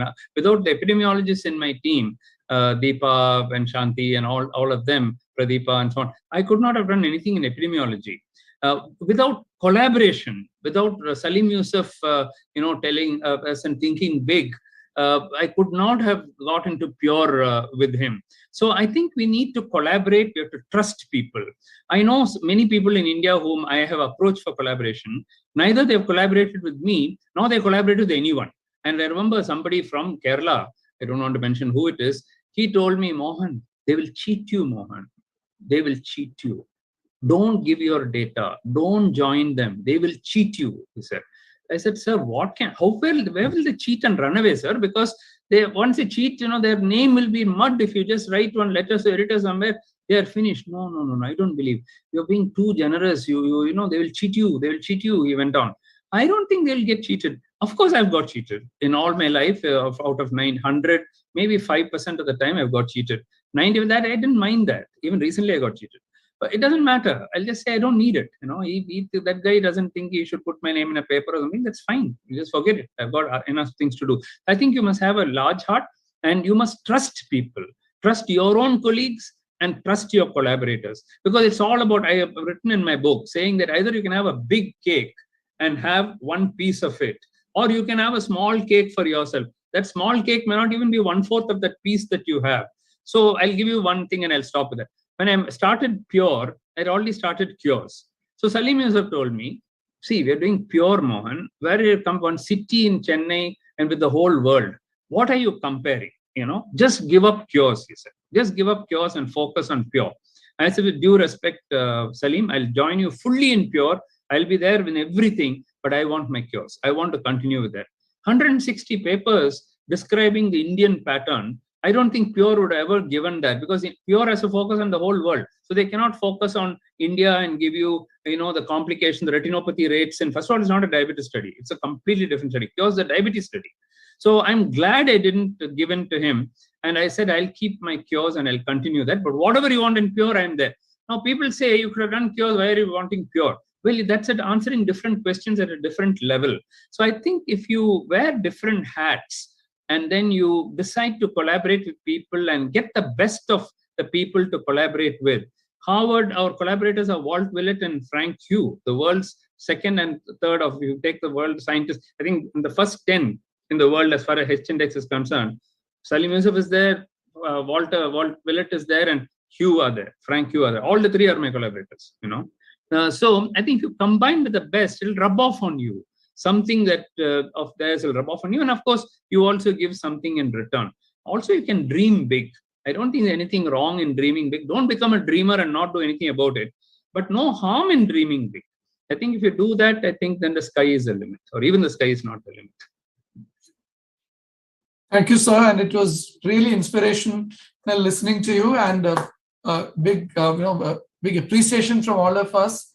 May all of us inspired to follow your footsteps. And once again, good wishes with you for continued success of your organization and for your health and prosperity. Thank you very much, sir, for joining. Thank you so much. God bless you and wish the rest of the meeting all success. Thank you, sir. So much for inspiring lecture, sir. Actually, we remembered Mission Mars movie. So your journey is like Mission Mars in diabetology. Thank you, sir, for inspiring lecture. Thank you. So now moving ahead in therapeutic perspectives, I would like to invite Brigadier Dr. Anil Pandit, Brigadier Dr. Satyanand Kadlur sir, and Dr. Karthik Rao to chair the session. Dr. Pandit sir is our Chief Medical Director. He is an experienced hospital administrator with a